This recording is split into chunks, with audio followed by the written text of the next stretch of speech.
국내 최초 가을 타는 선생님들을 위한 팟캐스트 방송 쌤쌤쌤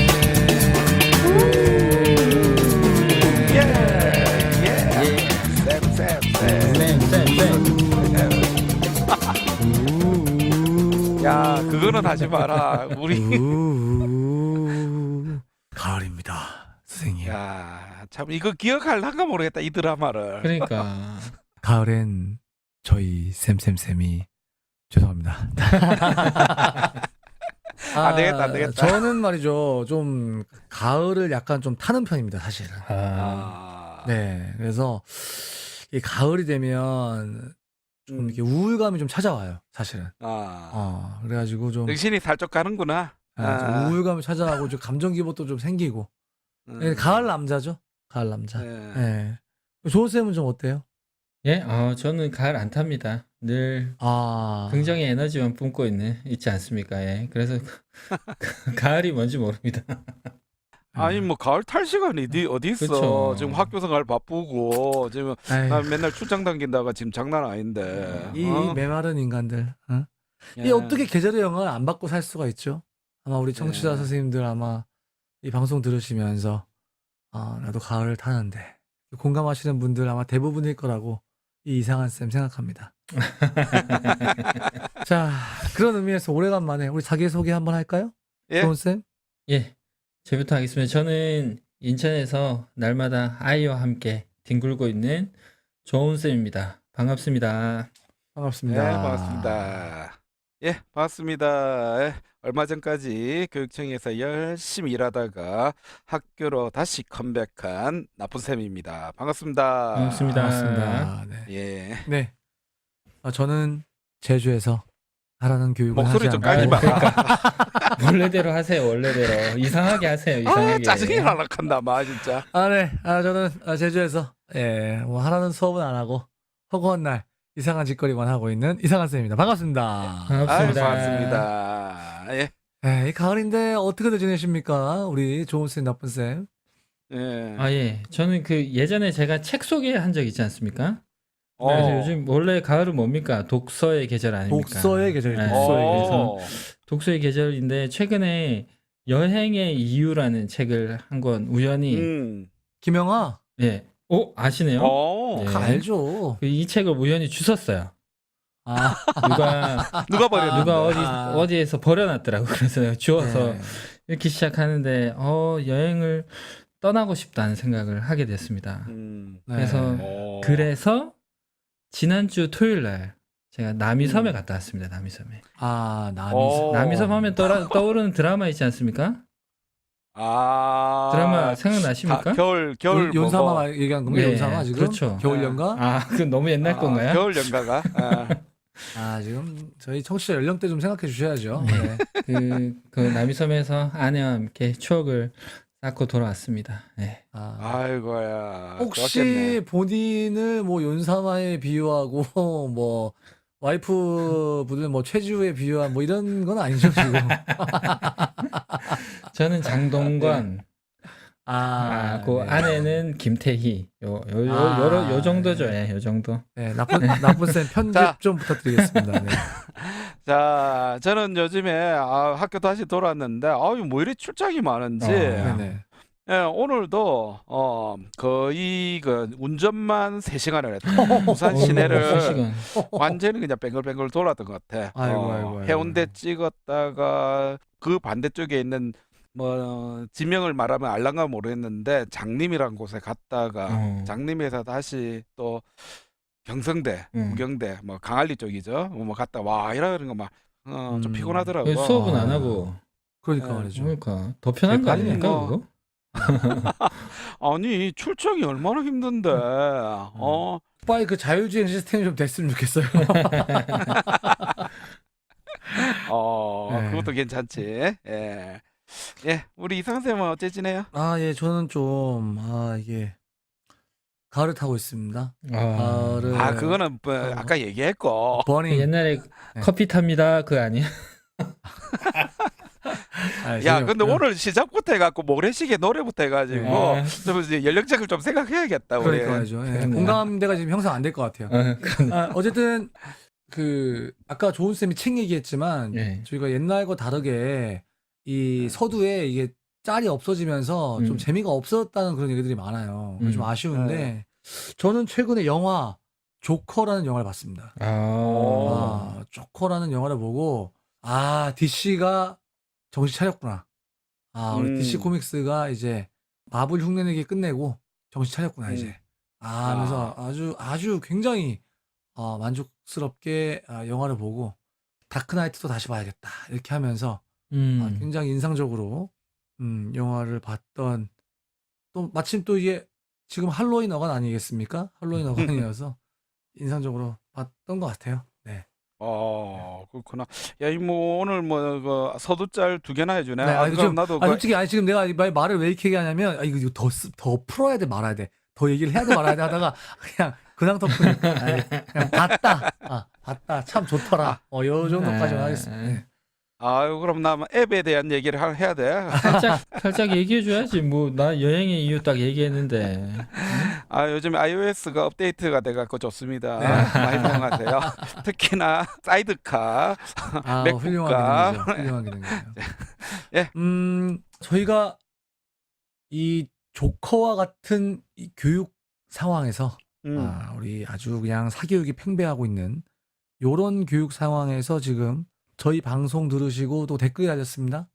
예. 오늘 방송도 사실은 이제 구본창 선생님이 나중에 네네. 나오실 얘기인데 보니까 남양주 브루커님께서 지난번에 수포자 관련된 방송하고 네. 그리고 오늘 하는 구본창 선생님 방송에 대해서 또 이렇게 댓글을 다셨더라고요. 그런데 좀 마지막 구절에서 저는 이게 조금 가슴이 좀 아픈데 네. 뭐라고 했나요? 간혹 부모는 사교 없이 키워보려고 하는데 선생님이 애 학원 좀 보내세요 하고 말하는 교사들이 있더라고요. 이렇게 남양주 브로커님이 써주셨더라고요. 남양주 브로커님이 학부모님이시군요. 네, 학부모님이시네요. 그런가 네. 봐요. 예. 그래서 이 얘기를 진짜 많이 하는갑다. 사실 저는 이제 특성화 고등학교에 있다 보니까 네. 학원 보내라 이런 얘기는 우리는 할 수조차 없거든요. 그렇죠. 네. 그런데 뭐 이런 것들은 좀 교사의 직무유기라고 생각한다고. 그래서 전국에 있는 선생님들이 그런 교사들이 되지 말아 달라는 그런 댓글이 좀 달렸더라고요. 최근에 제 지인이 담임으로부터 학원 안 보내고 뭐 하세요까지 들었다는 얘기까지 제가 전해드렸습니다. 그렇구나. 야. 네, 참 이게 그런데 뭐 방금 우리 그 이상한 쌤도 얘기를 했지만 이상한 쌤이 요즘에 하는 얘기들이 우리 청취자들에게 좀 공감을 많이 주는가 봐. 댓글이 달렸는데 이거 완전히 그 이상한 쌤하고 네, 우리 이게 비슷한 얘기를 하시더라고. 아마 또 저학년 우리 담임 선생님이신 것 같은데요. 예. 닉네임 라안마라님. 학부모님 전화 이야기 들으면서 너무 공감합니다. 유유. 옆반 남자 선생님께 하지 못하는 말들, 저에게 너무 쉽게 하는 학부모들. 점점점. 카톡 사진 하나 바꾸면서도 학생 학부모 눈치 봐야 하는 현실이 슬퍼요. 이렇게 돼 있어요. 네. 근데 참 카톡 너무 사진 공감하고요. 바꾸는 거고 뭔 관계인데? 실제로 저 아는 선생님이 저학년 담임이신데 저학년 애들은 이제 그 사랑의 표현을 그림으로 합니다. 그 담임선생님한테 그렇겠지. 그림을 많이 그려줘요. 그림을. 저도 이제 그림 애들이 많이 그려줬는데 그림 그려준 게 너무 이제 선생님 닮게 그린 거야. 그러니까 선생님 이뻐가지고 그거를 사진을 찍어가지고 그 이제 여선생님이신데 본인 카톡 프로필 사진을 이제 바꾸셨죠. 그걸로. 우리 그 여자분들 보니까 카톡 프로필 사진을 이제 거의 뭐 한두 달에 한 번씩 바꾸시는 것 같더라고요. 한두 달에? 한두 달이 그리 자주 아니고 2, 바꾼다고? 3일이네. 2, 3일. 2, 3일? 뭐 그래 바꿀 게 있는데 나는 지금 카톡 사진 이제 10년째인데. 네. 그래서 여기 바꿨더니 바로 카톡이 왔더래요. 어머 선생님 누가 그린 건가요? 이렇게 카톡이 와서 이게 카톡 프로필 사진 바꾸는 것도 이렇게 그 좀 눈치가 보이는 이거를 뭐 누가 그렸다고 이걸 얘기를 해야 되나 어째야 되나 하여튼 약간 좀 그러니까요. 애매한 그런 게 있죠. 그분 딸내미가 그린 건 아닌데 하여튼 이게 야. 좀 그런 게 있습니다. 이게 어떻게 보면은 되게 그 카톡 프로필 사진 같은 거 사적인 영역인데 그래서 상당히 공감이 가는 그런 얘기인 것 같아요. 저도 이런 경우 있었는데 학부모가 학년이 끝날 때 응. 애기 잘 크고 있더라고요. 이렇게 얘기하는 거예요. 뭔 소리지? 그러니까 제 카톡 프로필을 자꾸 바꾸니까 그 사진을 계속 보는 거야. 네. 우리 조은 쌤이 카톡 프로필을 막 2, 3일에 한 번씩 바꾸시는구나. 그렇죠. 별 실없다. 지금 별 실없다. 휴직을 2년짜리니까 거의 이제 우리 그 조은 쌤이 주부 마인드시거든요. 주부 마인드. 그래서 됐거든요. 예. 지금 보니까 유튜브에도 댓글 달린 것 같은데요. 예, 드디어 두 번째로 댓글을 네. 달렸습니다. 너무 뿌듯하고 감사한 마음이 드는데 이분은 예. 실명이신 것 같아요. 송보아님께서 보아? 실명이네요. 네. 송보아. 이분이 이렇게 달았습니다. 사회적 공감대가 형성돼야 한다는 말씀이 와닿네요. 교원지휘법 개정 내용 중 중요한 포인트를 짚어주셔서 많은 도움이 됐습니다. 이렇게 얘기했죠. 우리 이거 교원지법 적직분. 모르는 분들 많아. 아니 나는 지난주에 네네. 우리 학교에서 갑자기 선생님들 모아가지고 연수를 하더라고. 예. 그런데 교원지휘법에 대해서 연수를 하는 거야 교무부장님이. 예. 그런데 진짜 나 진짜 일어서서 한마디 하고 싶었어. 왜? 아니 교무부장님 그거 그렇게 설명할 필요 없이 그냥 쌤쌤 들으시면 된다고. 설명을 너무 못하는 거야. 저런. 왜냐하면 당신도 잘 모르시거든. 그러니까. 잘 모르시니까. 아니 그러니까 쌤들한테 필요한 얘기는 한 개도 안 하시고 그냥 법이 바뀌었다 그 정도만 얘기를 하는 거야.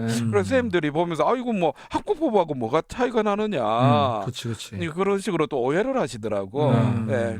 그래서 진짜 핵심이 되는 교원이 어떤 누릴 수 있는 부분에 그렇죠. 대해서 그런 거에 대해서 한 개도 말씀 안 하시고 그러니까 우리 선생님들 만약에 이 방송 들으시면 혹시나 교원지휘법 궁금하시다 그러면 이전 방송 들으시면 됩니다. 네, 맞습니다. 좋습니다.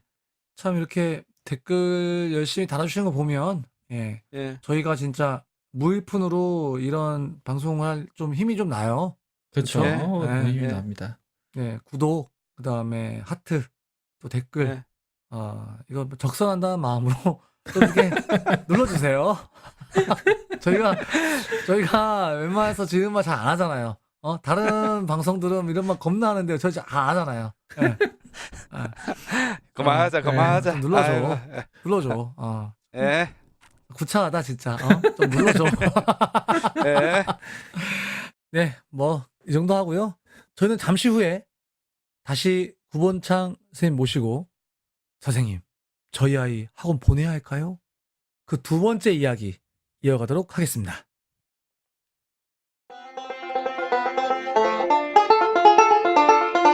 지금 여러분께서는 좋은쌤, 나쁜쌤, 이상한쌤이 진행하는 팟캐스트 방송 쌤쌤쌤을 듣고 계십니다.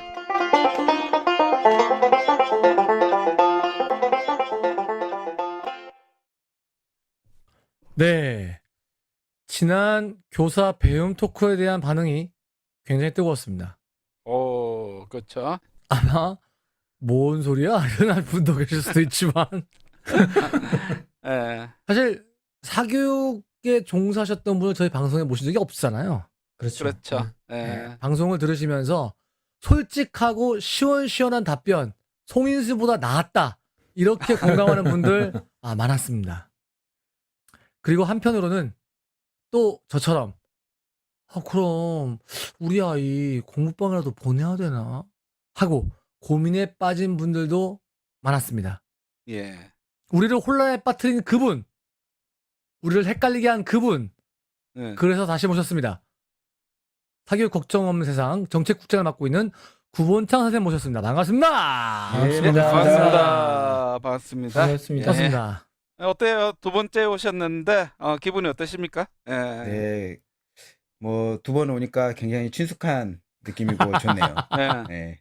그게 끝이에요? 근데 또 이제 소감 또 담백하게 해야 되니까 아니 지금 닫힌 질문을 해놓고는 뭐 무슨 대답을 원하는 거야 지금. 아니 저는 지난 방송 때문에 말씀을 너무 많이 해가지고 그거 잘라낸다고 야 편집이 그냥 막 와 내 역대 편집 어려웠던 것 중에 손에 꼽힐 만큼 그랬던 편집이었어요. 예. 아니 일단은 기본적으로 입담이 있으셔. 네. 이 양반이 입담이 있으시고 그 사교육 업계에 계셨을 때 학생들 좀 이렇게 휘어 잡으셨겠더라고 보니까. 많이 네. 휘어잡았죠. 그러니까 쥐락펴락하고. 저희 형수님이 서울 강남에서 교사하다가 대전으로 네. 내려가서 교사하는데 음. 형수님 이 방송 듣고 너무 감동받아가지고 하하. 뭐 사교육 회원 돼야 되는 거 아닌가 뭐 이런 생각도 하시더라고요. 네. 사교육 바로 후원 회원? 신청서 보내야 되겠는데요. 사교육 걱정검사. 예. 네. 사교육 네. 걱정검사 회원. 예. 아, 나오신 김에 저희가 사실 지난달이었죠. 저희 10월 달에 굉장히 뜨겁게 달구었던 이슈가 하나 있는데 그렇죠. 이거에 관해서 안 여쭙고 넘어갈 수가 없어요. 네. 예. 다름 아니라 저희가 지난 10월 22일에 우리 달님께서 국회에 가셔가지고 예산안 통과에 대한 시정연설 항상 뭐 하는 거 아니겠습니까? 그렇죠. 네. 네네네. 근데 예산 얘기만 하면 되는데 느닷없이 우리 달님께서 정시 상향을 포함한 대입제도 개편, 공정을 더하겠다. 요런 말씀을 갑자기 예산과 상관없는 말씀을 하시면서 전국이 또 교육계가 혼란에 빠졌습니다. 그렇죠. 네. 그런데 바로 이어가지고 주거니 받거니죠. 우리 유은혜 장관께서 25일 날 서울 소재 대학교에 있는 학교들은 경쟁이 치열하니까 정시 확대할게라고 또 받아주셨습니다. 요거에 대해서 우리 사교육에서 잔뼈가 굵으신 우리 구본창 소장님 어떻게 들으셨습니까? 일단 이제 대통령의 정시비중 상향 발언이 네네. 어떤 네. 배경에서 나왔냐 이 네. 부분에 좀 집중할 필요가 있다라고 보여요. 배경 나왔어요. 배경 네. 봐봐. 그래서 나온 배경은 사실 소위 고위공직자 국회의원 자녀들의 대학 입학 과정에서 합법적인 제도 속에서도 그 부모의 어떤 특권들이 대물림되는 구조가 발견되는 것 때문에 국민들이 그렇죠. 이제 네. 상대적 박탈감을 느끼고 분노하고 국민 10명 중에 9명이 부모 배경이 부모의 특권이 자녀에게 대물림되는 교육제도의 문제 심각하다. 이렇게 이제 이야기하는 상황 속에서 대통령이 그런 부분들에 대한 불평등을 좀 해소하고 공정을 위한 교육개혁을 하겠다. 서두에는 이렇게 말씀을 하시면서 그렇죠. 그 방안 중에 하나로 정시비중 상향을 말씀을 하신 맞아요, 거거든요. 맞아요. 그렇죠. 예, 예. 그러나 이제 뭐 최근에 나온 논문이라든지 뭐 이렇게 통계 자료들을 보면 고소득계층일수록 수능을 선호하고 그렇죠. 정시를 선호하고 음. 또 부모의 소득과 수능 점수는 비례한다. 이런 통계 자료들도 나오고 있는 상황이고 그렇기 때문에 결국 그러면 정시 비중을 상향했을 때 수혜를 입는 계층은 어떤 계층이냐 금수저. 이렇게 따져보면 결국은 이제 고소득 계층이 수혜를 입는 거거든요. 그러면 예컨대 이제 20대 80사회의 어떤 균형을 맞추기 위해서 정시 비중 상향을 한다라는 건데 결과적으로 봤더니 20대 80 사이가 그대로 유지되거나 아니면 뭐 한 10대 90 사이가 된다면 그건 과연 대통령이 워딩한 어떤 공정을 위한 개혁이냐 기회도 공정하고 결과도 공정한 상황으로 되는 거냐 이런 질문들로 봤을 때 이번 정치 비중 상향 발언은 물론 이제 국민들 다수가 수시보다는 정시가 공정하다라고 이야기하는 어떤 이런 여론의 뒷배경이 있겠지만 과연 좀 다시 한번 고려해야 될 문제가 아닌가라는 좀 입장입니다. 아니 그런데 네네. 실제로 우리 사회의 대부분의 사람들은 현재 정시를 원하는 게 일반적인 여론이에요. 그 여론. 깊이 있는 그 내면을 보면 학종의 어떤 문제, 무엇보다도 학종이 가지는 내신의 문제 때문에 우리가 나중에도 다시 한번 다루겠지만 중학생 아이들이 사교육으로 몰리고 있는 거지. 고등학교의 내신을 제대로 못 받으면 결국은 아무것도 할 수 없는. 왜? 지금 현재는 정시보다는 수시가 더 기본적으로 많이 포함되어 있는 입시 환경이기 때문에. 그렇게 따진다면 정시를 확대하는 것이 아이들에게 공부의 어떤 패턴, 지금 이제는 중학교 2학년 때부터 고등학교 3학년까지 5년간의 어떤 입시를 준비해야 된다면 이제 정시가 확대가 되면 고등학교 3년만 바짝 하면 대학을 갈 수 있는 환경으로 바뀌지 않을까라는 또 그런 기대감이 있기 때문에 이런 얘기가 나오는 거거든요. 그거에 대해서는 어떻게 생각하세요? 일단은 근데 사실 저도 네네. 이제 공감이 가는 부분이 제 주변에 많은 분들이 아우 내신 100% 하니까 3년 내내 그냥 시험만이 아니고 막 수행평가도 신경 써야 되고 나중에 진짜 고3 1년만 솔직히 저희 때 저희 때 고3 쳐놀다가 고3 1년만 바짝 공부해가지고 대학 갔는데 그때가 좋았다 이렇게 과거 예상하시는 분들 있는 게 사실이거든요. 그래서 일단은 제가 볼 때는 왜 이렇게 입시 공정성을 요구하는가? 왜 수능 한 번으로 대학 갔던 시절에 대한 향수를 추억하고 그렇죠. 또 대학에 가기 위해서 학교 교육 과정 혹은 학교에서 충실하게 생활하는 것보다 수능 한 번을 더 선호하느냐 이런 걸 그러니까요. 따져보면 맞아요. 결국은 대학 서열화가 심각하고 또 이 대학 서열에 따라서 취업할 때 유불리 문제가 결정된다라는 이런 사회적 인식과 사회 현실이 있기 때문에 결국은 결국 그거죠. 어떤 예. 대학에 가느냐가 중요하기 때문에 상위권 대학에 입시해서 공정성을 요구하고 또 상위권 대학의 입시를 위해서 무엇이 용이하고 무엇이 수월한가의 문제를 자꾸 따진다라고 보여지거든요. 그래서 이제 사실 이런 총체적인 문제, 교육이 올바른 방향 또 본래의 목적을 찾아가고 또 학부모와 학생들도 이런 교육 내에서 파생되는 여러 입시 문제들에 대해서 고민하지 않아도 되는 이런 상황으로 연출되도록 만드는 게 중요하다라고 보여지는데 그런 구조를 만들기 위해서는 수시 몇 프로 할 거냐, 정시 몇 프로 할 거냐 이런 부분들은 굉장히 좀 미시적인 문제가 아닌가라는 생각이 들어요. 그래서 이런 실험을 학생 학부모들이 국민들이 하지 않도록 정부가 해야 될 일은 오히려 더 좀 그 윗단의 대학 서열화의 문제라든지 그렇죠. 또 그렇죠. 대학 서열 때문에 취업에서 유불리 문제가 생기는 이 문제를 사회 문제를 해소한다든지. 개선해야 되는 거죠. 사회 네, 문제를. 그리고 또 예. 더 나아가서는 노동을 하더라도 혹은 대학을 나오지 않더라도 어느 정도의 최소 수준 이상의 뭐 최소 수준 너무 약할 수도 있겠지만 중산층 이상의 삶을 행복도를 누릴 수 있는 좀 사회로 만들어가기 위한 그림을 그리고 그 그림에 따라서 제도와 정책을 단기적 정책, 중장기적 정책을 추진하는 것이 지금 정부가 해야 될 일이라고 보여지거든요. 이 얘기 네. 지금 항상 우리 나쁜 쌤이 강조하던 특성화고 살려야 된다. 특성화고 네, 그런 부분들도 이제 나와도 포함되는 잘 살게 거고요. 해야 된다. 네. 그거랑 지금 일맥상통하는데요, 지금. 네네. 아니 사실 이원회 장관이 이번에 그 25일 날 발표를 할 때 맨 마지막 꼭지가 바로 네네. 맞아요. 고등학교만 졸업하고도 잘 살 수 있는 이런 그렇죠. 이제 직업 교육에 대한 부분에 대해서도 언급을 했거든. 했어요. 네네. 맞아요. 그런데 문제는 그 언급 자체가 맨 뒤에 있다 보니까 사람들이 지겨울 좀 돼서 하는 바람에 사람들이 들었는가 이거 나 좀 저 의심스럽긴 하더라고. 들었습니다.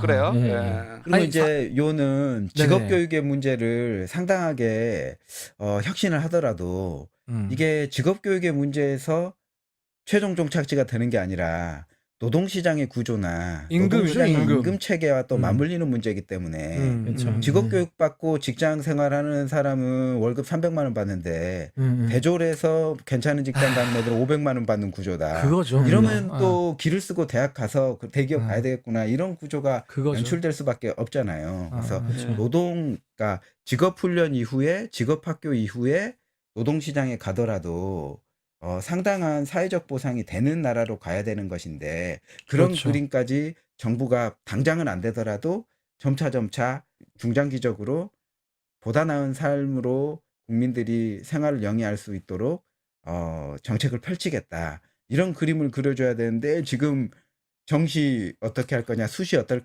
할 거냐 이 문제가 블랙홀처럼 다른 개혁 과제들을 그러니까 빨아들이고 말이에요. 있는 상황이거든요. 그렇죠. 그래서 이제 이런 부분들이 좀 더 안타깝다라고 보여지고 지금 이제 국민들이 분노하는 특정 계층에게 사실 사회적 특권이 지나치게 쏠리고 있는 이 문제에 국민들이 이제 분노를 하시는 건데 이 분노를 달랠 수 있는 방법들은 이런 교육제도 내에서의 특권 트랙이 뭐가 있냐. 소위 말하면 부모의 경제력을 가지고 영어 유치원 나오고 사립초 나오고 국제중 가서 특목자 사고 영재학교 네, 가고 간 그거죠. 다음에 스카이다학 가고 음. 의사 하는 혹은 네. 뭐 고위공직자 하는 국회의원 하는 음. 이런 로드맵이 어떤 방식으로 연출이 되느냐 이런 부분들을 좀 지표를 개발하고 그 지표에 따라서 교육 불평등의 어떤 상황들을 사회적으로 알리고 교육 불평등에 대한 어떤 대책들을 내놓고 그리고 교육 불평등이 얼마나 해소되느냐에 대해서 정부가 국민들에게 다시 결과를 알리고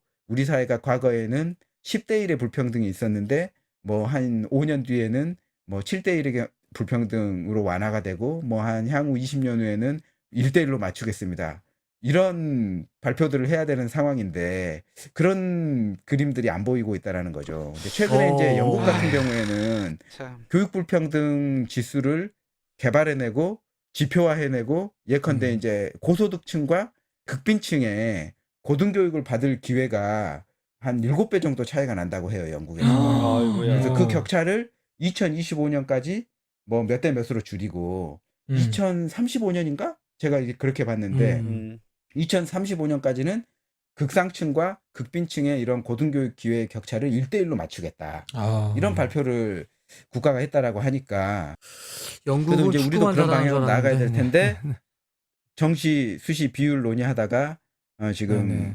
예, 예. 종치고 있다 이런 상황인 거죠.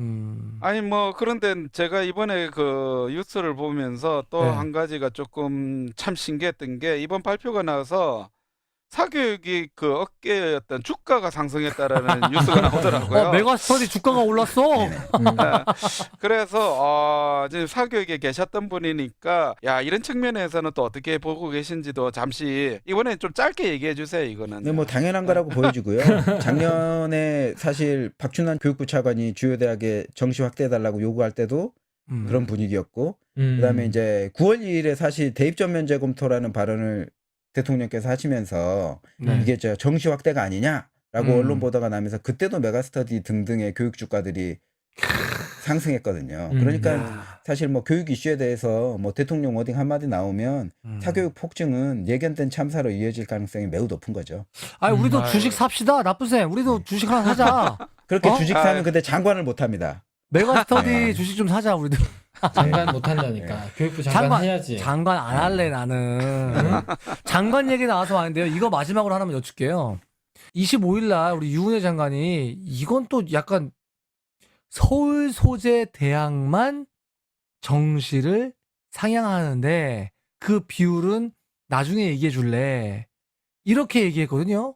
이거 무슨 꼼수입니까? 서울 소재 대학만 상향할게. 이거 뭡니까 도대체? 이거 어떻게 보십니까? 일단 이제 이거는 이제 사견인데 네네. 사실 이제 대통령이 정시 확대 사인은 했고 그렇죠. 사실 교육부는 지금까지 수시 정시 비율은 논외로 하겠다라는 입장을 그랬죠. 펼쳐왔거든요. 그 전만 해도 그다음에 그랬죠. 이제 2025년에 고교학점제를 전면 실시해야 되는 그렇죠. 해당 기관의 수장이기도 하고 예. 그래서 대통령 발언이 굉장히 난감한 상황이라고 보여져요. 난감. 그렇죠. 근데 이제- 고교학점제를 네. 한다는 측면에서 보면 수시 완전 정시 이 안 부분도 맞지. 참 네. 그래서 이제 어떻게 할 수가 지금 없죠. 교육부는 네. 난감하고 구체적인 안은 없고 그리고 이제 작년 공론화 과정에서도 주요 대학은 30%를 공고해 놓은 상황이거든요. 그렇죠. 그래서 그런 네. 여러 가지 상황들을 좀 염두했을 때 주요 대학만큼은 그래도 조금 정시가 상향 조정된다라는 신호를 주면서 이 국면에 대한 뭐 종합적인 대안은 없지만 이렇게 좀 넘어가지고 회로를 싶은 만든 것이 거죠. 아닌가라고 네. 이제 저는 개인적으로 사견입니다. 네. 근데 이분이 그런 얘기 하셨잖아요. 대입 공론화에서 결과가 이 정도 나왔으니 아마 그 정도로 30%. 맞추겠다 하니까 언론들은 대부분 40%가 아닌가 이렇게 유추하고 있더라고요, 다들. 네네.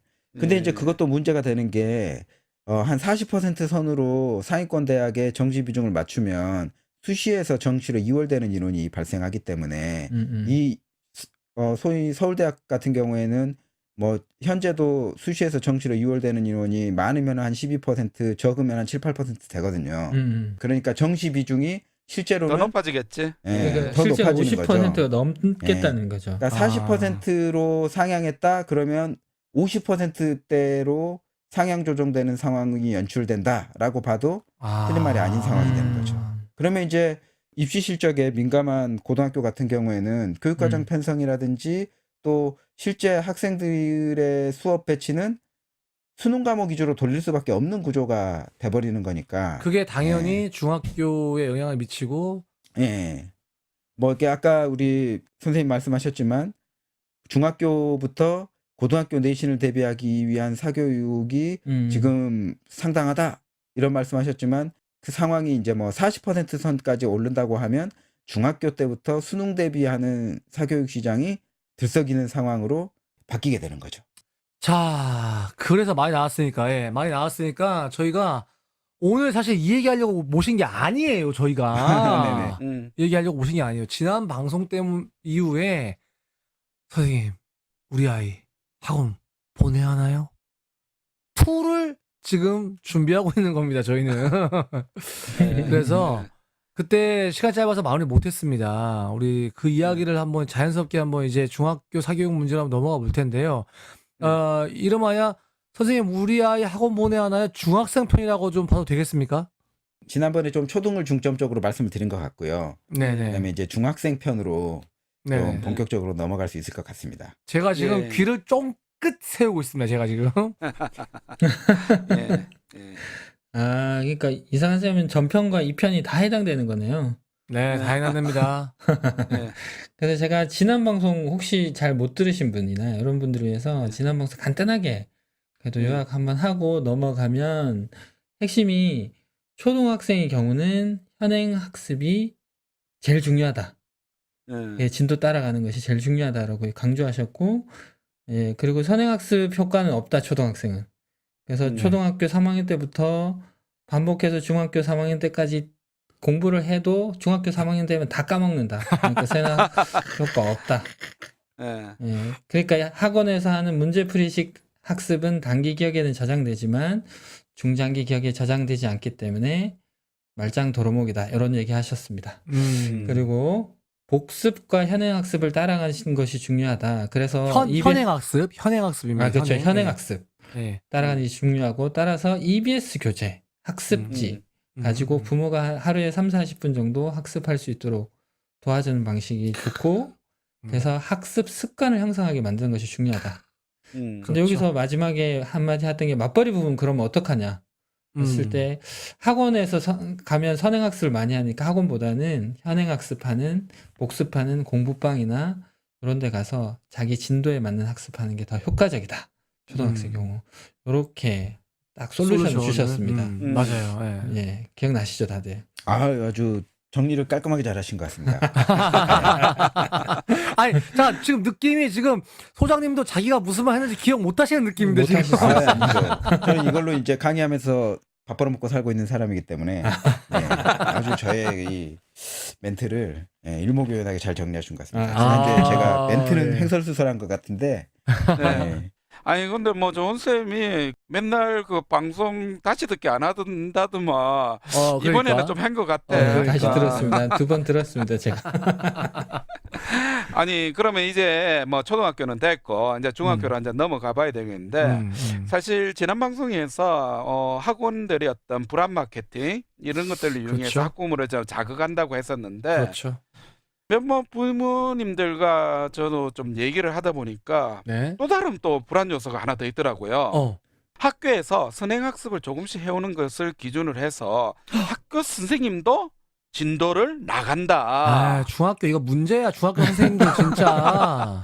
아니 근데 그럴 수밖에 없을 것 같아요. 왜냐하면 왜요? 저 앞서도 제가 잠시 얘기했지만 네. 선행이 기본적으로 3년에서 4년 이게 기본인 스타일이 되다 보니까 그게 현행을 말이 한다는 됩니까, 거죠. 그게. 현행을 한다는 그 자체가 선생님 입장에서도 너무 뻘쭘한 짓인 거야. 진짜. 이런 불안한 그 지금 현실, 학종이니 이런 것 때문에 그런 현실 때문에 학부모 입장에서는 학원을 안 보낼 수가 없는 거. 이게 현실이 아닌가. 이거 어떻게 생각하세요? 일단 이런 부분들은 케이스 바이 케이스입니다. 케바케, 사실 이제 케바케. 교육열이 과하지 않은 지역은 네. 사실 이런 민원이 상대적으로 낮거든요. 맞아요. 예. 그런데 교육열이 상당한 지역, 음. 이런 지역에서는 사실 선행학습이 비일비재하고 또 강남 대치동 같은 지역 같은 경우에는 과학고 영재학교 간다고 초등학교 때부터 막 4, 5학년 되면 고등학교 수학 풀고 이렇게 하고 있는데 중학교 수학은 뭐 난리도 아니겠죠. 뭐 이런 상황이니까 그런 지역 같은 경우에는 실제로 중학교 수학 시험지를 저희가 뭐 의원실이나 뭐 이런 곳들을 통해서 입수해 가지고 분석해 보면 시험 난도 자체도 어렵습니다. 소위 말하는 공교육 정상화 촉진 및 선행교육 규제에 관한 특별법.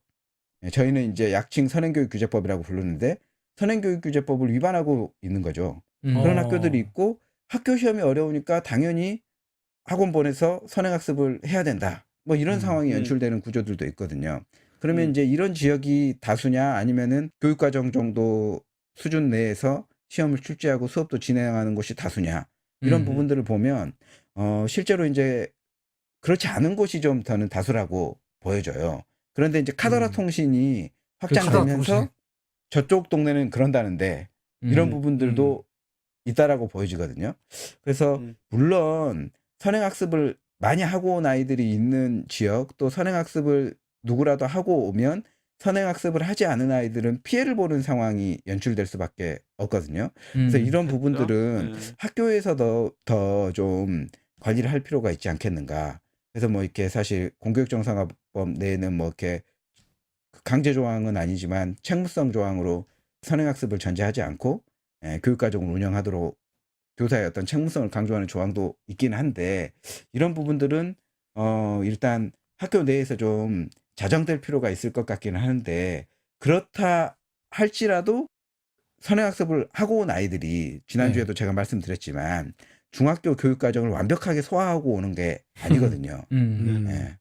또 시험 기간이 되면 시험 공부를 다시 하는 그런 상황입니다. 무슨 시간 낭비야. 그래서 이런 부분들에서 봤을 때 선행학습이 되었다고 해서 해당 진도 혹은 선행 진도를 다 알고 있다. 이렇게 전제하면 상황이 맞지 않다라는 거죠. 그리고 근데 뭐 그런 부분에 대해서는 뭐 지난 방송에서도 계속 얘기해 주셔서 우리가 잘 인지를 하고 있는데 네네네. 네. 문제는 현재 상황에서 그렇게 할 수밖에 없는 사회적 어떤 분위기 네네네. 그것을 학원에서는 너무 잘 활용하고 있는 듯한 느낌이 들어서 이것들을 우리 학부모들이나 아니면 선생님들이 조금 더 제대로 방어할 수 있는 네네. 논리가 필요하지 않을까. 그런 이런 것들에 대해서 부분들은 좀 얘기를 해 사실은 주셔야 되지 않을까. 학원에 예. 보내야 되느냐 마느냐 이런 부분으로 고민하실 계제가 아니고 저희 단체에 민원을 넣어주셔야 됩니다. 예를 들어서 그렇잖아요. 사실 그 선생님이시지만 애들이 다 선행을 우리 반 25명 중에 10명의 선행학습을 하고 왔네. 그러면 그렇다고 상황이 그렇다고 해서 이 점프해서 가르치실 겁니까? 아니죠. 적어도 이제 여기 계신 분들은 이제 그렇지는 않으실 거니까. 그럼요. 사실은 선행학습을 전제로 선생님이 수업을 진행하신다. 이거는 사실 직무이기죠. 우리 청취자님들은 네. 절대 그런 분들은 아니십니다. 그렇죠. 네. 그래서 혹시 학부모님들께서 이런 고민을 하신다. 그러면은 좀 민원을 넣어주셔야 됩니다. 그 다음에 또 사실 그 학교 시험 출제하실 때도 교육과정의 기준에서 이원 목적 분류표에 의해서 각 문항을 출제하시는 분들이 저는 훨씬 다수라고 보거든요. 그렇죠. 그럼요. 다수죠. 네. 그건. 예. 다수죠. 그러면 선행 문제가 나와가지고 안 배운 문제가 학교 시험에서 출제됐다. 이런 거는 진짜 학부모님들이 보실 때는 완전 비규슈입니다. 근데요. 학교에서 선행 문제가 출제되니까 선행 문제 대비하러 안 가르쳐준 문제를 시험에 내니까 안 가르쳐준 문제 대비하러 학원에 갈 수밖에 없다. 이런 거는 사실 민원제기감이거든요. 그렇죠. 그러나 예. 이제 학부모로서 학교를 대상으로 이런 민원을 제기하기는 어렵죠. 그래서 이런 민원을 대신 제기하기 위해서 저희 같은 시민단체가 있지 않겠습니까? 이것도 선생님들한테 이거 적이 되나? 약간 고민스럽긴 한데. 네, 그런 분들은 이제 이 쌤쌤쌤 방송 팟캐스트 들으시는 청취자분들은 없을 거라고 좀 생각하고. 저희 쌤쌤쌤에 민원 넣어주셔도 됩니다. 네네. 네, 제보해 주셔도 그래서 좋습니다. 네. 이런 부분들은 사실 공교육 정상화 차원에서 우리가 좀 공동선의 입장으로 합의를 보고 하지 말자라고 좀 나가야 되는 사안들이거든요. 예. 네. 맞습니다. 일단은 원론적인 말씀 잘 들었고요. 그런데 실제로 저도 말이죠. 무슨 말을 들었냐면 제가 이제 중학생이 되었음에도 사교육을 전혀 안 시키고 있으니까 그렇게 해가지고 인문계 고등학교 겨우 보낼 수 있을지 모르지만 지난번에 제가 몇 등급인지 말씀드렸잖아요. 네. 겨우 보낼 수 있을지 모르지만 가서 깔아주는 애가 된다. 고등학교 가기 전에 이미 고등학교 수학 과정은 끝내놔야 된다. 네네. 이런 말을 제가 실제로 들었어요. 실제로. 네. 게다가 말이죠. 제가 오히려 이 녹음 뒤에 더 불안해져 가지고요. 제가 사이트를 이렇게 뒤지다 보니까 강남 엄마라는 사이트를 발견했습니다. 굉장히 유명한 사이트였는데 여기에 약 놀라지 마십시오.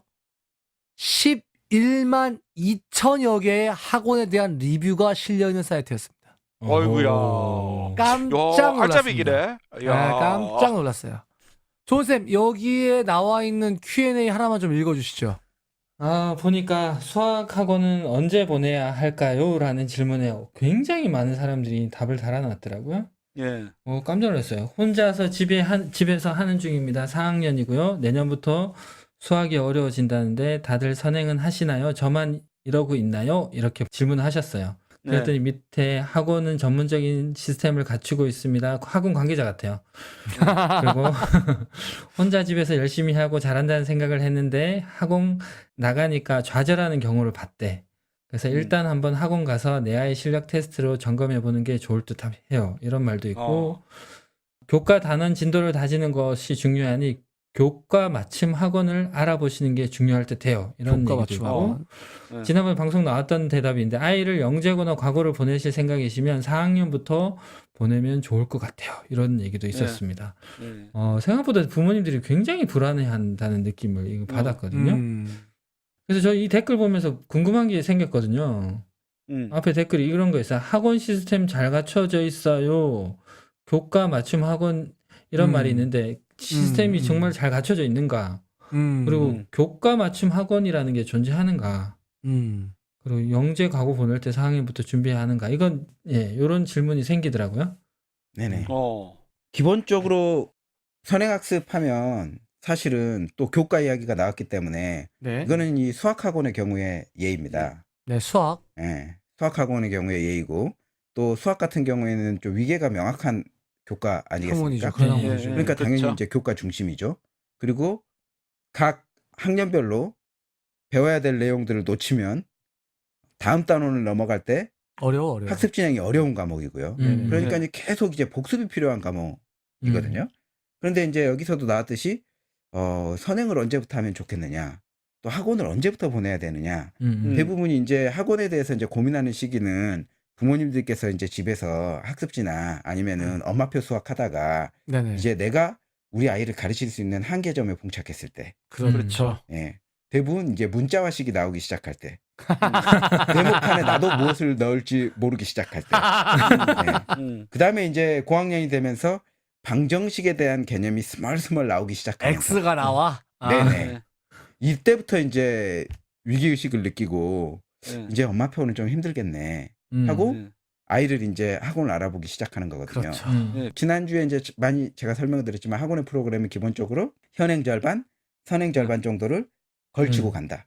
그렇기 때문에 현행이 소화가 되고 선행도 소화가 되면 좋겠지만 이 두 가지가 다 소화가 되기는 어렵다.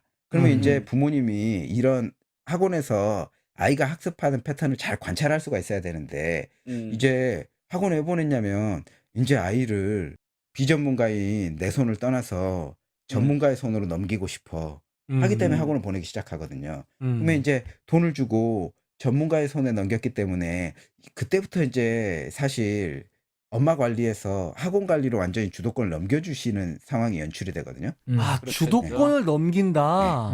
주도권을 넘겨주는 상황으로 연출이 되는 거예요. 그러면 주도권을 넘겨주긴 하더라도 예를 들면 이제 시어머니가 거부고 며느리한테 통장을 넘겨줬어요. 통장을 넘겨주더라도 인터넷 뱅킹 들어가가지고 이게 지출 내역이라든지 거래 내역은 조회를 해보면서 애가 돈을 어떻게 쓰고 있는지는 당연히 확인할 거 아닙니까? 그렇죠. 네. 그렇죠. 근데 이제 이 주도권을 넘겨주면서 그런 확인을 잘하면서 아이의 학습 상태를 좀 잘 봐야 되는데 사실 그렇게 살피기가 굉장히 어렵습니다. 어렵죠. 그러니까 아까도 그렇겠죠. 나왔지만 학원은 체계적이지 않나요? 물론 이제 엄마가 가르치는 것보다 좀 체계적일 수는 있겠죠. 시스템이 음. 있으니까. 근데 체계적으로 하는 여러 가지 상황을 모니터링을 해줘야지 아이가 지금 학원 가서 잘 하고 있는가? 이런 상황이 판단이 될 텐데 그렇게 되지 않는다라면 사실 어렵다라는 거죠. 그래서 이제 에이 저는 그러면 돈 주고 누가 맡겨? 돈 주고 네. 아니 돈 주고 알아서 해주려고 돈 주고 그 비싼 돈 주고 맡기는 거지. 내가 그러니까요. 모니터링 그때 네, 다 돈 주고 알아서 해줄 것 하면서 같지만 사실 학습을 누가 하나요? 학원에 아이가 가서 하겠죠. 아이가 하잖아요. 그러면은 학원에 예를 들어서 이제 10명의 학생이 왔는데 한 반에 그 반에 10명 아이가 그러면 수학을 다 잘해야 되잖아요. 그 학교 그렇지 가면 또 않죠. 그런 상황이 아니거든요. 그러니까 네. 포지션이 결정이 돼 있습니다. 그래서 이제 아까 제가 이제 말씀드렸는데 예를 들면 현재 중학교 단계 정도 됐는데 우리 아이가 네. 학업 성취도가 뭐 C나 D가 나온다. 이런 상황이라면 아이가 학습의 흥미를 못 느끼고 있을 가능성이 굉장히 높아요. 그렇겠죠. 그런데 네. 지금 학교에서 하는 것도 굉장히 하기 싫어 죽겠는데 엄마가 학원도 보내네. 좀 성적이 높아야 되지 않겠냐? 그 엄마하고 또 강압적인 대화를 하다 보니까 아이는 당연히 그래 잔소리 듣기도 귀찮고 엄마가 가라는데 엄마를 이기지 못하니까 가야지. 이렇게 오는 아이들이 굉장히 많거든요. 그러다 네. 보면 학원에서도 돈을 내고 학원에 와서 뭐 학습을 한다고 안전은 있지만 이것이 굉장히 효과적이지 않을 가능성이 높아요. 이거 말씀드렸지만 학원은 레벨별로 되어 있거든요. 예. 레벨별로 진도가 나가기는 나가지만 레벨이 뭐 중간 이하의 레벨을 우리 아이가 하고 있다라는 거는 학교에서도 학업 성취도가 그 정도 중간 이하의 레벨일 가능성이 굉장히 높아요. 왜냐하면 아니 상대적으로 레벨별로 돼 있으니까 네. 맞춤 교육이 되겠네요. 네. 그러면. 예, 레벨별로 됐는데 그 레벨을 어떻게 형성했느냐가 중요한 건데 그 레벨을 내 보내는 우리 아이에 맞춰서 레벨을 만든 게 아니라 학원이 자기네 교재 진도에 맞춰서 기획된 레벨 안에 우리 아이가 레벨 테스트 점수에 맞춰서 끼어들어오는 상황이거든요. 예. 그러다 보니까 학원에 가더라도 실제 학교 학업 성취도 향상으로 이어지지 않을 가능성도 높고 학교 공부도 싫은데 학원 공부도 싫어하는 아이들의 샘플을 저는 굉장히 많이 봤습니다. 이런 경우에는 사실 아이가 진짜 하고 싶은 것이 뭔지를 이렇게 부모와 대화하고 진짜 하고 싶은 것을 좀 발견하고 찾아가는 과정을 밟아가는 것이 에듀푸어도 안 되고 현실적으로 상당히 좋은 방법이라고 생각하거든요. 그리고 이제 아니 근데 지금 현재는 하고 싶은 걸 하려면 대학도 가야 되고 대학을 나와야지 어느 정도 되는데 네네. 그리고 또 진짜 하고 싶은 거 하려면 영재고나 과학고 이런 거 가야 되는데 아까 전에 뭐 조은선도 얘기했지만 4학년 때부터 준비해야지 과학고 갈 수 있다 이런 말들도 나오는 현실 속에서 사교육을 안 받을 수는 없잖아요. 그런데 이제 보시면 아시겠지만 영재학교 전국에서 825명 뽑습니다. 예. 네. 그 그 명수가 825명 정확해. 안에 저는 좀 이런 말씀을 자주 드리는데 제가 이제 과거에는 반대의 이야기를 하면서 돈을 벌었던 사람인데 지금은 그 반대의 이야기를 하고 싶어요. 와, 돈 벌라고 중학생이 뭐 별소리를 다 하시네. 네, 반대 이야기를 야. 하고 싶은데 영재학교 825명입니다.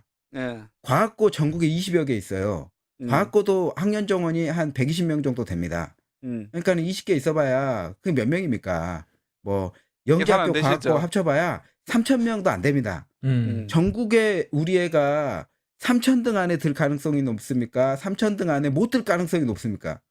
이런 좀 아니, 그렇다고 상식적 해서 생각을 해야 되거든요. 아니 그렇다고 해서 이 미래가 어떻게 될지는 모르는데. 근데 이제 아까도 말씀드렸지만 지금 중학교 단계에서 보면 우리 아이의 학업 성취도 3,000등 안에 못 들 가능성이 굉장히 높은 아이를 3,000등 안에 들라고 채찍질하는 이런 양상으로 만들어 갈 것인가 아니면은 이 3,000등 안에 못 들 가능성은 굉장히 높기 때문에 행복감을 높여주는 아이로 만들어 가야 될 건가 이 양자 간에 태기를 해야 되는 상황이죠. 그런 부분들을 좀 고려를 했으면 좋겠고 과거에는 제가 이제 입시 컨설팅 할 때 스카이 대학 정원 8,000명, 9,000명밖에 안 되는데 8,000등, 9,000등 안에 들어야지 이 스카이 대학에 들어갈 수 있는 상황에 대해서 강조하면서 아이들에게 공포 분위기 조성했는데 사실 그 안에 못 들 가능성이 굉장히 높거든요. 그렇죠. 따지고 보면 전국에 고등학교가 몇 개 있습니까?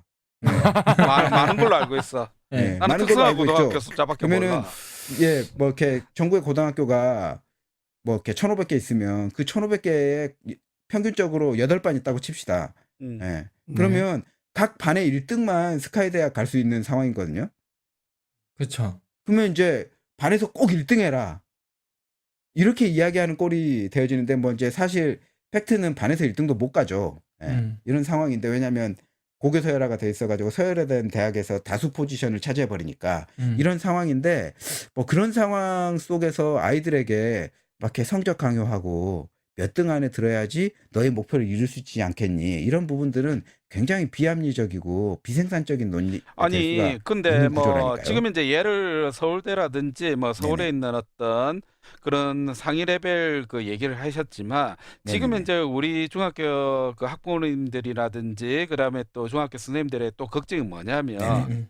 지금 이제 애들이 이 정도도 안 하면 그러니까 한 2년에서 3년 정도 선행적인 교육을 받지 않으면 과거에 내가 중위권 정도 해가지고 갔던 지방의 뭐 예를 들어서 우리 부산에서는 뭐 부산대 또는 이제 뭐 부경대 뭐 이런 정도였던 국립대 이거조차도 이제 갈 수 없는 결국은 그걸 하지 않으면 아예 대학조차도 갈 수 없는 그런 환경이 지금의 환경이라고 다들 얘기하거든요. 그래요? 아, 예, 그래요? 지금 진짜? 이제 처음 예. 들어보는데 나는. 아니 우리 부산에 지금 이제 어느 정도 중위권 정도 사시는 그쪽의 어떤 레벨의 사람들은 그런 얘기를 참 많이 해요. 그러다 보니까 3년이나 4년 정도 선행은 이건 당연한 거다. 서울대 이거는 우리 목표 아니다. 그냥 부산에 있는 국립대 정도 가는 것도 목표인데 이것조차도 못할 상황이다. 지금 현재의 상황이라면 어떻게 생각하세요? 선행 없이는 지방 국립대도 못 간다. 저는 조금 이 선행 문제하고 다르는데 결국은 지금 현재 구조에서 보면 입시를 통과하기 위해서 가장 중요한 것은 내신이거든요. 그렇죠. 근데 학원의 바로 그 문제인 프로그램은 거죠. 지금 이제 앞서 우리가 정시화된 그 수시의 네. 문제와 연결돼 있는 부분이나 해요. 내신입니다. 근데 학원의 프로그램은 그러니까 제가 수학의 예를 단적으로 드리자면 네. 이 진도 경쟁으로 되어 있어요. 그러니까 학교는 예를 들면 1학년 1학기면 1학년 1학기의 교육 과정이 있는 것이잖아요. 1학년 1학기의 진도가 정해져 있는 건데 학원은 자꾸 이 목표치를 뒤로 밀어놓습니다. 너의 최종 목표는 대학이야. 예. 대학에 가기 위해서는 지금 선행을 해가지고 뭐 중학교 1학년이지만 고등학교 1학년 정도의 수학을 하면 네가 앞으로 경쟁력이 있겠지. 예. 이렇게 이야기하는 거거든요. 그런데 사실 중학교 1학년 학생이 고등학교 1학년 수학을 선행학습하려면 당연히 중학교 2학년 것도 배워야 되고 3학년 것도 배워야 되고 고등학교 1학년 것도 배워야 되니까 학습량이 어떻게 되겠습니까? 많아지겠죠. 굉장히 많아지겠죠. 예. 그런데 사실은 중학교 1학년이란 말이에요. 근데 중학교 1학년 때도 사실 중요한 게 아까도 말씀드렸지만 영재학교 과고 가려면 기본적으로 뭐가 뒷받침이 돼야 됩니까? 수학과 과학의 내신 예. 성적이 당연히 A여야 되고 그렇겠죠. A이면서도 점수나 표준 점수나 뭐 이런 거 다 따져봤을 때 상당히 상위 랭크가 되어야지 되는 상황이잖아요. 그러면 저는 상식적으로 좀 생각했으면 좋겠는 건데 현재 내신을 잘 받기 위해서는 선행학습을 많이 해야 되는 건지 아니면은 현재 진도에 충실한 학습이 더 효과적일 건지 물량 공세를 하더라도 내신을 잘 받기 위해서는 현재 복습을 많이 때릴 건지 아니면은 복습을 조금 하면서 선행을 많이 때릴 건지 그리고 이제 다들 선생님이시니까 아시겠지만 교육 과정을 괜히 짰습니까? 학생들의 어떤 인지 발달을 고려해가지고 물론 저는 수학 같은 경우에는 좀 교육 과정 양이 적정량이 아니고 좀 오버사이즈다라고 그렇죠. 생각하고 있긴 하지만 투머치. 그 이를테면 중학교 1학년 학생이 소화할 수 있는 교육 과정이 현재 중학교 1학년 교육 과정이다. 어떤 이런 비례관계가 있다라고 보여지거든요. 네. 그런데 여기에서 중학교 1학년 학생이 중학교 2학년 과정이라든지 중학교 3학년 과정을 하려고 하면 중학교 1학년 과정을 할 때 투여했던 어떤 에너지보다 훨씬 많은 에너지를 투여해야 되는 것이 상식적이고 실제로도 그렇거든요. 네. 그러면 다시 돌아와서 현재 중학교 1학년 1학기 내신을 잘 받으려면 음. 중학교 1학년 1학기 교육과정보다 훨씬 에너지를 많이 소화해야 될 선행을 하는 것이 내신에 유리할 건지 아니면은 현행에 몰입하는 것이 내신에 유리할 건지 이런 부분들은 좀 판단이 될 필요가 있다라는 거죠. 근데 만약에 이제 뭐 백보양보해서 영재학교 과거 입시를 대비하는데 뭐 내가 지금 현행은 굉장히 퍼펙트해. 그러면 조금 더 진도를 쳐봐야 되겠다. 뭐 이런 고려는 할 수 있겠지만 현행이 안 되는데 막 선행을 간다? 이거는 좀 어렵다라는 거죠. 그러니까 부모님들께서도 선행을 판단할 때 우리 아이가 현재 진도를 얼마나 잘 소화하고 있느냐 이 부분들을 고려를 하시고 현행을 잘 소화를 하는데 여기에 좀 선행을 더해볼까? 이런 고려를 해야 되지. 현행도 안 되는데 선행을 더해볼까?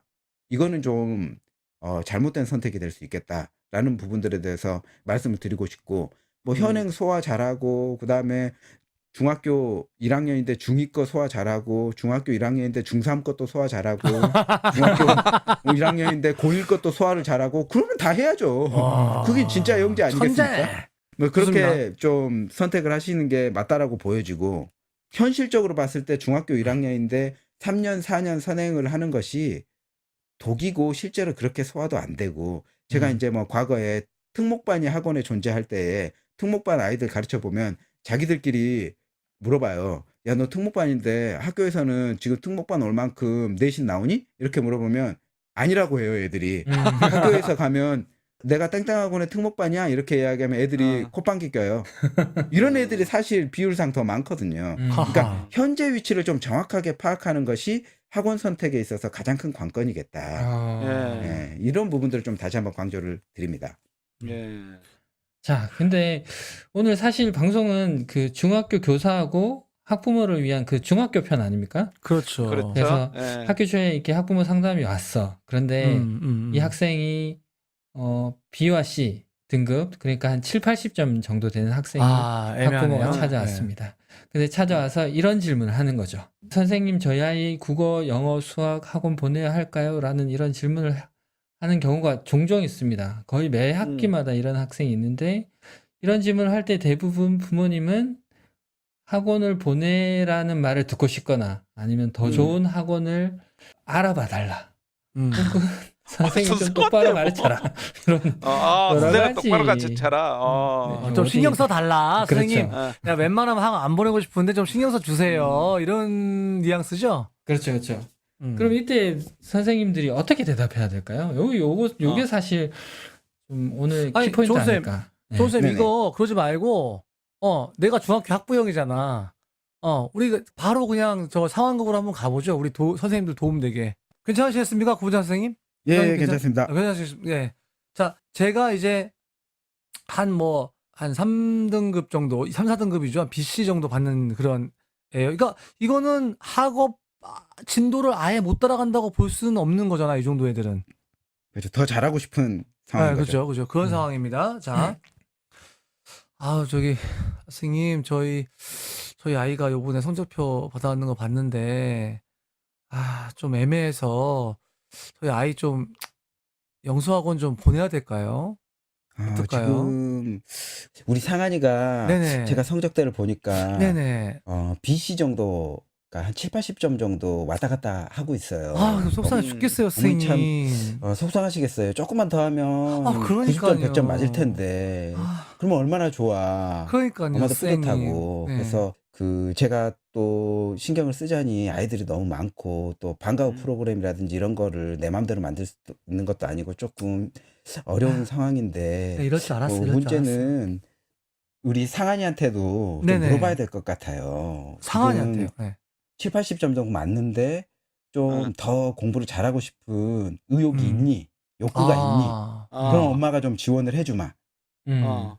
이렇게 좀 얘기를 해보시는 게 어떨까 싶어요. 그리고 상한이한테 그런 파이팅이 있다. 그러면 이제 뭐 학원이라도 보내서 좀 부족한 부분들을 채워서 열심히 좀 해보자 함께. 이렇게 좀 같이 좀 파이팅을 해야 되는데 만약에 이제 어머니 혼자 마음으로 좀 지금 7, 80점 맞으니까 좀 더 학원 보내서 열심히 시키면 90점, 100점 맞을 수도 있지 않을까? 이렇게 생각하시는데 네. 그거는 또 학원에 가서 공부도 그렇고 집에서 복습이나 이런 부분들 다 상한이가 해야지 엄마가 대신 해줄 수 있는 상황은 아니잖아요. 그렇죠. 아, 좀 그래서 제가 대신했으면 상한이하고 먼저 좀 좋겠어요. 얘기를 해보셨으면 좋겠어요. 근데 얘기할 때도 좀 강요로 네. 엄마는 이렇게 했으면 좋겠는데 넌 어떠니? 이런 식으로 하면 당연히 하기 싫겠죠. 그래서 좀 그래요? 이제 열린 질문을 던지시면서 지금 뭐 이렇게 좀 앞으로 하고 싶은 게 뭐니? 뭐 이런 식의 좀 던지면서 좀 우회로로 뭐 이렇게 하시면서 7, 80점에서 90점, 100점으로 올라가고 싶은 욕구가 있다. 그런데 어떤 방법을 써볼까? 이런 좀 합의점에서 학원 사용을 상한이하고 함께 찾아가 보시면 어떨까? 이런 말씀 좀 근데 드려봅니다. 쌤님, 저희 상한이가 솔직히 공부에는 그닥 그렇게 관심은 없어요. 그렇다고 엄마가 얘를 내팽을 칠 수는 없잖아요? 그렇죠. 그래서 그나마 좀 집에서 좀 제가 봐주고 이러면서 그래도 지금 한 3, 4등급 급 좀 유지하고 있는데 이제 학년 올라가면 힘들어질 것 같기도 하고 그렇다고 애가 하기 싫다고 놔두나요? 선생님? 그럴 수 없잖아요, 선생님. 그렇죠. 근데 저도 이제 학교에서 또 신경도 쓰고 좀 그럴 텐데 또 만약에 이런 아이들도 많이 봤거든요. 학교에서 뭐 한 7, 80점 맞는 학생인데 학원에 가서 뭐 이렇게 90점, 100점 맞고 싶다라고 갔지만 또 학원에 가도 또 아이들끼리 또 경쟁을 하니까 자기보다 더 잘하는 아이들을 많이 보면서 의욕이 더 생기면 다행인데 네. 학교에서 볼 때와 달리 학원에 오니까 '학교에서보다 나보다 더 잘하는 애들이 진짜 많네?' 이런 마음을 먹게 되면 또 의욕이 더 생기는 게 아니라 또 좌절을 하는 아이들이 있어요. 음. '역시 나보다 잘하는 애들이 너무 많아. 세상이 널렸어.' 이런 식으로 되면 또 의욕이 더 꺾일 수도 있으니까 그럴까요? 먼저 중요한 거는 상한이 안에 어떤 마음이 있는지, 과연 더 잘하고 싶은 욕구가 얼마나 있는지 이런 음. 부분들을 먼저 좀 알아보시고 또 그다음에 또 학원을 보내도 늦지 않으니까 또 종종 엄마는 또 아이한테 쪼끔이라도 성적이 올라서 미래가 좀 좋아졌으면 하는 마음에 막 그렇죠. 채찍질하듯 학원에 보내시는 어머니들이 있는데 오히려 자녀하고 관계만 안 좋아 가지고 아이는 학원 안 다니고 싶은데 엄마가 이 학원에 자꾸 밀어 넣어 가지고 다니기 싫은 거 다닌다고 서로 좀 관계가 안 좋아지는 그런 상황도 있는데 지금 또 상한이하고 어머니는 관계는 좋으시잖아요. 그래서 관계는 예, 좋죠, 선생님. 네네. 네. 좋으시죠? 네, 네. 좋습니다. 그래서 네. 오히려 엄마하고 관계가 안 좋고 학원에 와서 엄마가 학원에 다니라고 해서 다니는데 엄마를 못 이겨서 온 거지 내가 학원에 오고 싶은 게 아니다. 그러니까 학원 네. 선생님도 나한테 성적 향상을 위해서 열심히 공부해라. 이렇게 강요하지 마라. 이렇게 말하는 아이들도 또 있다라고 해요. 요즘은 또 학원에서도 학원 선생님도 또 아이들 상담을 많이 한다고 하네요. 그래서 이제 그런 네. 얘기를 할 때마다 가슴 아프다라고 하는 학원 선생님을 제가 주변에 옆에서 봤어요. 그래서 네, 그런 선생님. 부분들도 좀 고려를 해서 사실 뭐 성적 오르고 애가 또 장래를 위해서 투자하고 이런 것도 중요하겠지만 자녀하고 관계가 더 중요하잖아요. 뭐 엄마가 상하나 불면 문 꽝 닫고 들어가 버리고 이러면 얼마나 어색해요. 안 그래요, 저희 상한이는. 네. 네, 그렇죠. 그러면 네. 상한이한테 꼭 그런 부분들 좀 지금 7, 80점 맞는데 90점, 100점 맞기 위해서 학원이라도 가서 좀 열심히 할 의지가 있는지 이런 부분들부터 먼저 확인해 보세요, 어머니. 예. 네. 어. 네, 선생님. 네. 선생님 말이 청산유수시네요, 선생님. 집에 그런가요? 가서 상한이하고 얘기 잘 해볼게요, 선생님. 네, 알겠습니다, 어머니. 상한이하고 얘기 잘 네. 해보시고요. 또 그 나중에 네. 결과도 저한테 한번 알려주세요. 또 연락 드릴게요, 선생님. 네, 또 연락 주세요. 들으니까 이상한 쌤이 홀딱 근데, 넘어갔네요. 이거 어우, 선생님 네. 말이 그냥 막, 이거 저 학부모님이 그냥 호딱 넘어가겠어요. 그러니까요. 제가 또 학원에서도 이게 상담 스킬이 있어가지고. 네. 네. 제가 그 부모님 역할을 해보니까요. 네. 이게 상담을 하는데 저를 돌아보게 되네요. 그래요? 저를 네. 돌아보게 돼요. 좀 아이의 욕구를 좀 먼저 좀 들여다봐야겠다 이런 생각도 들고, 그런 것 같습니다. 아니 뭐 우리가 이제 얘기 나온 김에 조금 더 좀 들어가고 싶은 부분은 뭐냐면 결과적으로 중학생들의 입장에서 사교육을 하는 가장 핵심은 결국 고등학교거든요. 네. 그렇다면 지금 현재와 같이 내신이 중요한 시점, 이런 시점에 그러면 사교육을 굳이 안 받아도 되고 현행만 중심으로 한다. 이렇게 했을 때 또 다른 과연 문제는 없어. 고등학교에서 문제가 없을 것이냐? 없을까? 이런 생각이 드는데. 예. 그런데 이제 일단 그거는 이제 선택의 문제일 것 같아요. 선택의 예. 문제다. 근데 이제 진짜 아이가 학업 성취도도 높고 그리고 이제 아이가 또 욕심이 있어요. 예를 들면 이제 뭐 그 서열화되어 있는 고등학교 뭐 영재학교 가고 싶고 과학고 가고 싶고 음.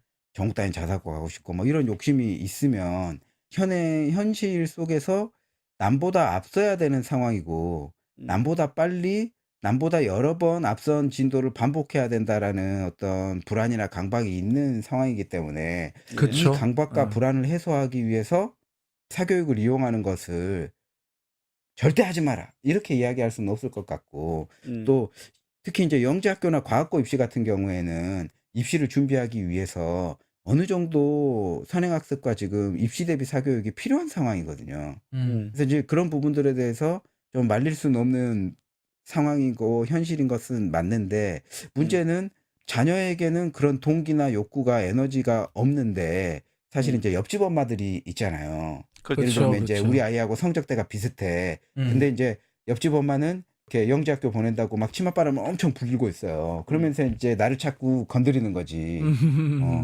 우리 애는 이번에 어디 준비하려고 땡땡 학원에서 지금 영재고 대비반 들어갔는데 자기는 어때? 막 이런 식으로 이제 건드린단 말이죠.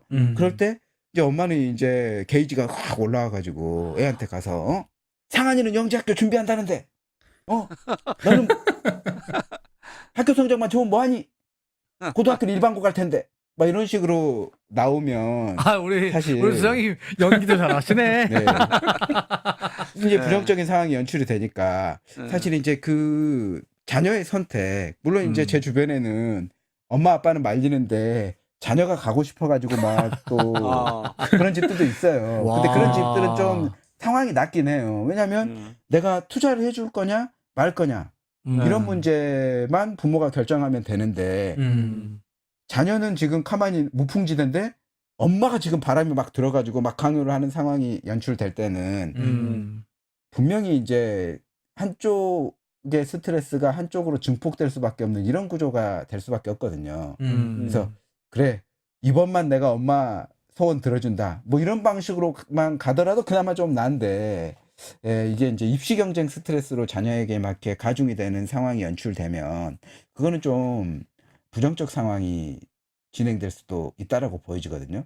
그래서 이제 진짜 이런 부분들에 대한 결정은 대화가 정말 중요할 것 같아요. 그다음에 이제 자녀가 사실 먼저 동기가 생겨서 부모에게 요구할 때도 진짜 자기의 진정성을 부모에게 이제 어필하는 과정이 필요할 거고 부모가 또 자녀에게 야 세상이 이런데 이쪽으로 가보면 어떻겠니라고 이야기할 때도 자녀 안에서 충분히 에너지가 생길 수 있는 상황까지 좀 기다려주는 모습이 좀 그 부모와 자식 간의 사교육을 대할 때 어떤 가장 큰 관건이 아닐까라고 좀 저는 생각이 되어집니다. 이건 뭐 송인수 못지않게 또 이상적이시네요. 또 마지막에. 그렇죠. 이제 사실 그런 결정에 있어서는 한번 발을 디디면 나오기가 어렵거든요. 왜냐하면 이제 그 기본적으로 도박판에서 본전 생각 나듯이 내가 지금까지 한 달에 얼마씩 1년을 투자를 했는데 여기서 멈출 수 있겠어? 안 되면 이제 더 붙게 돼 있는 거거든요.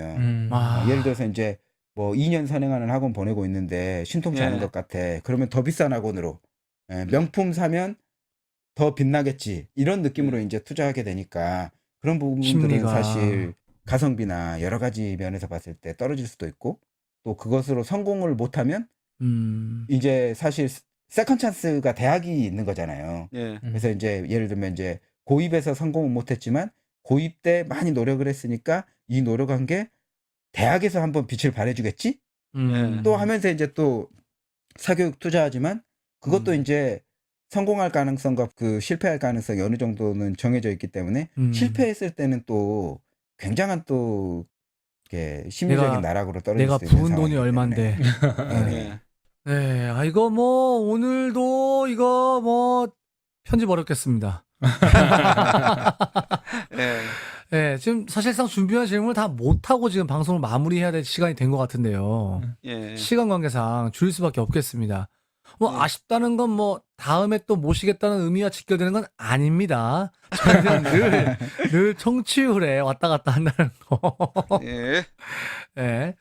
생각해 주시고 오늘 또 이렇게 역할극까지 해주시면서 너무나 좋은 이야기 많이 나누셨는데요. 우리 각자 한번 소감 한번 듣고 한번 예. 또 마무리했으면 좋겠습니다. 좋은 쌤. 아, 예. 저는 아직 뭐 이렇게 3살이어서 네. 뭐 이렇게 와닿지 않죠? 와닿진 않죠. 예. 네. 그런데 또 아까 상황극이 좀 많이 와닿았습니다. 그러니까 실제로 그 상황극을 하면서 들어보니까 내가 학부모한테 어떻게 말을 해야 되겠다 하는 것도 좀 어느 정도는 좀 감이 잡힌다 이런 생각이 들고 막연했던 게 손에 좀 잡히는 느낌? 네, 그래서 나는 실수하지 않고 학원 보내세요 이렇게 말하지 않을 수 있겠다 그런 생각이 들어서 오늘 좀 큰 솔루션을 받지 않았나요? 저는 그런 개인적으로 그렇게 생각합니다. 예. 나쁜 쌤 여전히 교계를 갸웃갸웃 하고 계신 것 같은데요. 어떻게 들으셨습니까? 사실 뭐 저도 중간에 이제 몇 번 질문을 했지만 네네. 중학생들이 지금 이제 사교육을 하는 가장 큰 문제는 네. 고등학교라는 어떤 큰 산, 그쵸. 거기다가 고등학교에서 내신, 네. 그 내신이 결국은 현재의 어떤 교육 제도 안에서는 수시라는 제도로서 학종이라는 제도로서 맞습니다. 그대로 반영되기 때문에 맞습니다.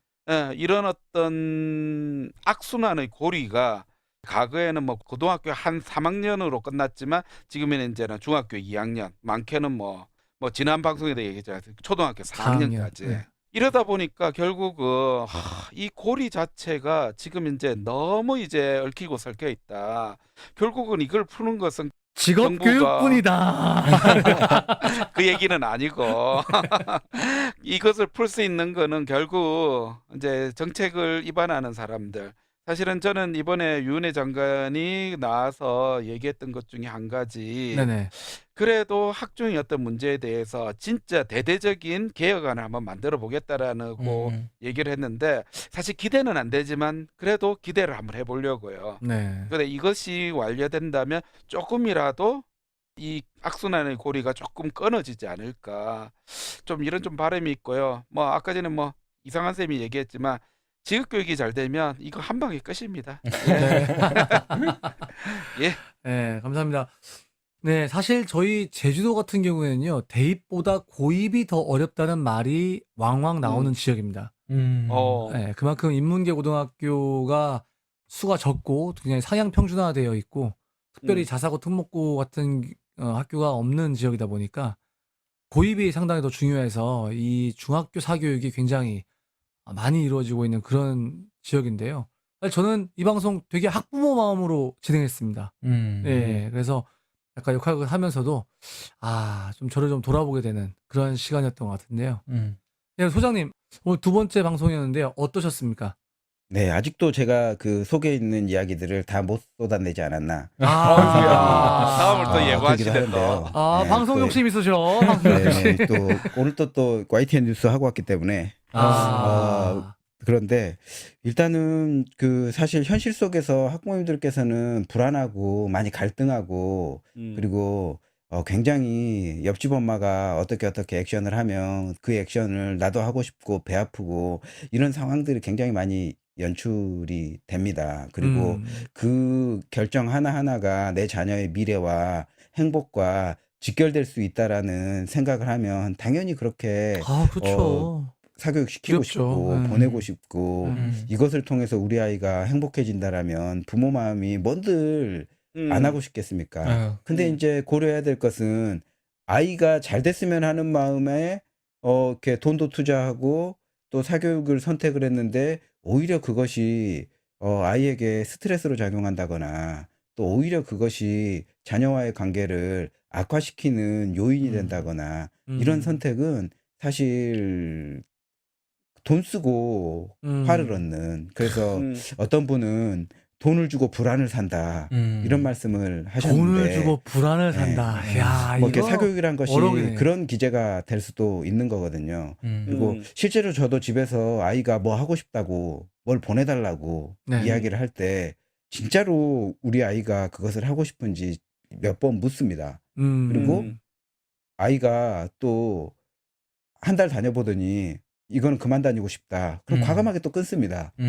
그런 이렇게 특히 사교육을 선택하고 사교육을 중단할 때는 자녀의 선택권 이런 부분들을 가장 우선해서 생각하면 적어도 우리 아이의 행복이나 또 우리 아이와의 관계 이런 부분들을 지키는 것이 좀 가장 중요하다고 생각하거든요. 오늘 또 이제 제가 출근길에 통학버스가 전복되는 사고를 목격을 했어요. 근데 그 안에 제가 사는 구에 네. 특정 고등학교 학생들이 10명 이상이 탔는데 어떻게 그중에 이제 어떻게 10명이 중상을 입고 한 명은 이렇게 좀 그 네, 하늘나라에 네. 가는 일이 있었어요. 네. 근데 고3 학생인데 부모 마음이 얼마나 찢어지겠어요. 아, 어떡해. 근데 우리 아이가 오늘 행복하지 않으면 내일은 없을 수도 있거든요. 그래서 이제 부모님들께서 생각할 때 미래를 위해서 오늘을 투자해 이렇게 아이를 설득하는 것보다 오늘 가장 행복한 일에 네가 투자해 라고 이야기하는 좀 상황으로 좀 변했으면 얼마나 좋을까. 물론 현실이 좀 각박하고 이런 생각을 할 수 없도록 만들긴 하지만 좀 네. 상황이 그렇게 좀 바뀌었으면 좋겠습니다. 예. 네. 예. 오늘은 교사 배움 토크 저희 아이 학원 보내야 하나요? 두 번째 중학교 편 시간을 가져봤습니다. 예. 아마 이 방송 들으시면서 저를 포함해서 많은 학부모님들이 다시 한번 좀 우리 자신을 돌아보는 시간 되지 않았나. 또 우리 선생님들께서는 학부모님들이 이렇게 불안해하시는구나. 이렇게 걱정하시는구나. 내가 이렇게 말씀드려야겠다. 이렇게 공감해드려야겠다 하는 생각 가질 수 있는 그런 시간이 되지 않았나 싶습니다. 그런 의미에서 오늘 두 번째 출연해주신 우리 구본창 선생님 너무 감사드리고요. 또 오늘도 역시나 1시간 넘는 긴 방송 청취해주신 우리 선생님들, 학부모님들 대단히 감사합니다. 결코 돈을 주고 불안을 사는 것이 아니라 자녀와 함께 행복을 가꾸는 그런 선생님, 학부모님 되셨으면 좋겠습니다. 감사합니다. 감사합니다. 감사합니다. 쌤은 선생님들의 참여로 만들어집니다. 구독, 좋아요, 댓글, 팟캐스트 3종 세트 잊지 마시고 쌤 페이스북 페이지도 많은 방문 부탁드립니다.